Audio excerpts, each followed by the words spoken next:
Welcome to the class. Let's discuss about duties and rights of bailee. As we have discussed in the earlier video, duties and rights of bailor and bailee are corresponding to each other. So let's see what are the duties of bailee today. The first and the foremost duty of bailee is duty to take care. A bailee has a duty to take reasonable care of the goods bailed.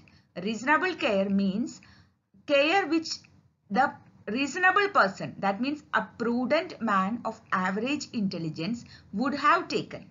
That much. That means in that particular situation, a prudent man, what amount of care he would have taken, that much care is considered to be reasonable care, and bailee is supposed to take a reasonable care of the goods which is bailed to him. Okay. Now, duty not to make any unauthorized use. That means the goods are bailed for a particular purpose, and duty of bailee is to furnish or accomplish that particular purpose and return the goods. At the same time, bailee should not use the goods for any other purpose. For example, a car is given for servicing and bailee is using the car for going for a trip. This is an unauthorized use and bailee should not do this. Now third one, duty to return goods. Once that particular purpose is accomplished, whether it is servicing, whether it is repairing, stitching, or sending from one place to another place, any other purpose, the purpose of the bailment is finished, then it must be returned to the bailor. Okay. Now another duty is duty not to mix. That means the goods bailed should not be mixed with any other goods. That could be goods bailed by any other person or the goods of bailee himself. There should not be a mixing of goods by one bailor to the goods of one bailor to the goods of other bailor or to the bailee. There should not be any mixing of the goods. That is the duty of the bailee. Then lastly, there is a duty to return accretion. What is accretion? Accretion is the addition to the goods. For example, a female dog was delivered, and by the time bailor comes back, the female dog delivered a puppy. Puppy is an accretion and that has to be returned by the bailee. So is that clear? These are the duties of a bailee. That means he has a duty to take care. He has a duty not to make any unauthorized use. He has a duty to return the goods. He has a duty not to mix the goods. And he has a duty to return the goods along with the accretion, if any. Okay. Now let's see what are the rights of bailee. Rights of bailee.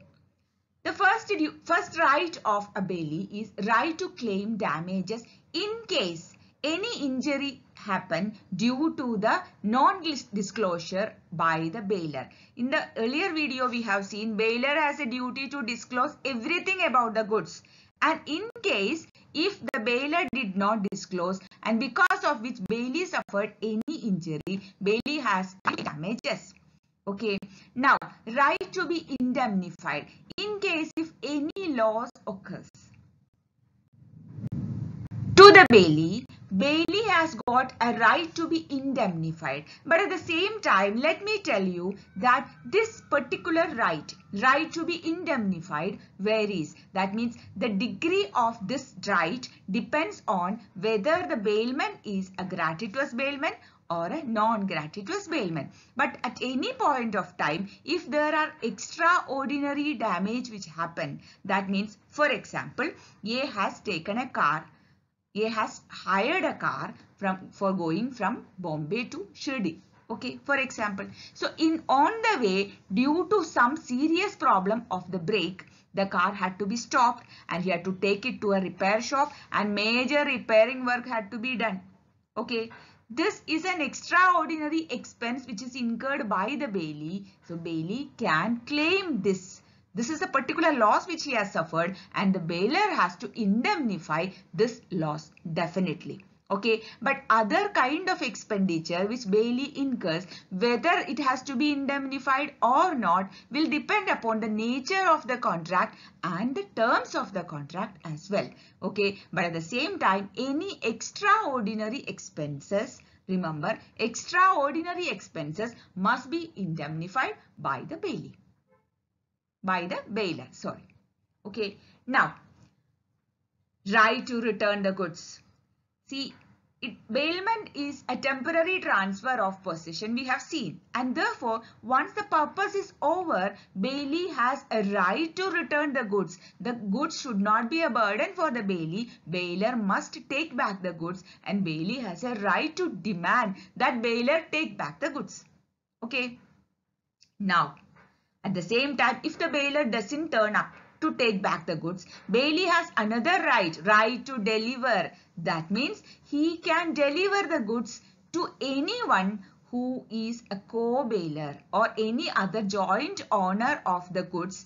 Bailey has a right to deliver, and that will be considered as return of goods. Okay, so bailor, it is bailor's duty to take back the goods once the bailment is over.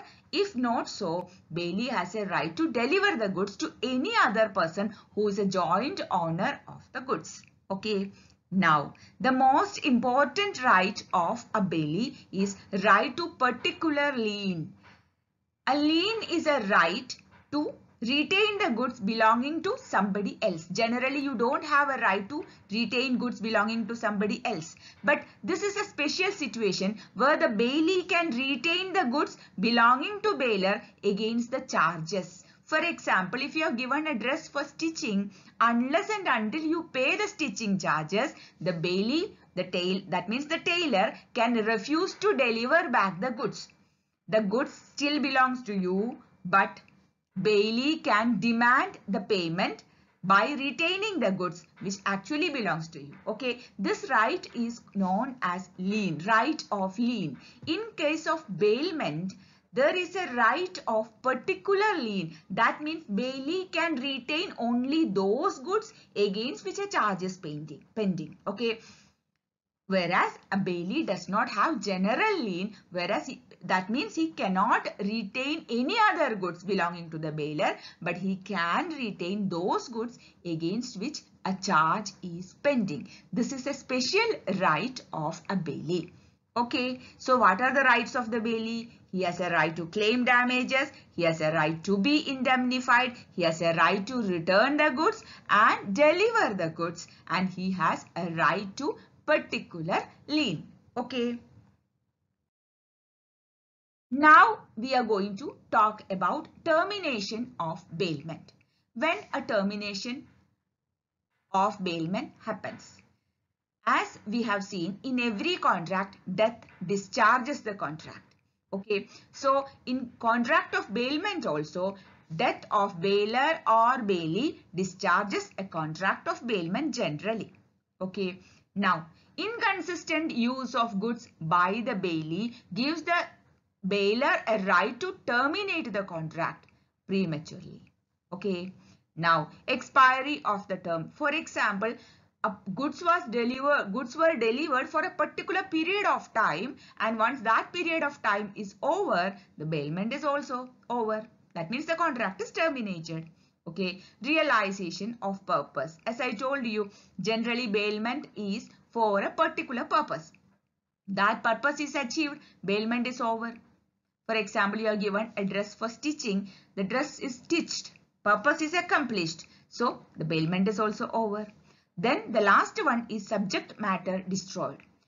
Due to the negligence of the bailey, if the subject matter is destroyed, bailey is responsible and he'll be liable. But without any negligence from the part of the bailey, if the subject matter is destroyed, that ends the contract without any liability to the bailor. Okay, so that's all about duties and rights of bailey and termination of contract of bailment. Okay, so this was the third in the series of contract of bailment videos, and this is the final one. Okay, so we will see with another video. Till then, bye.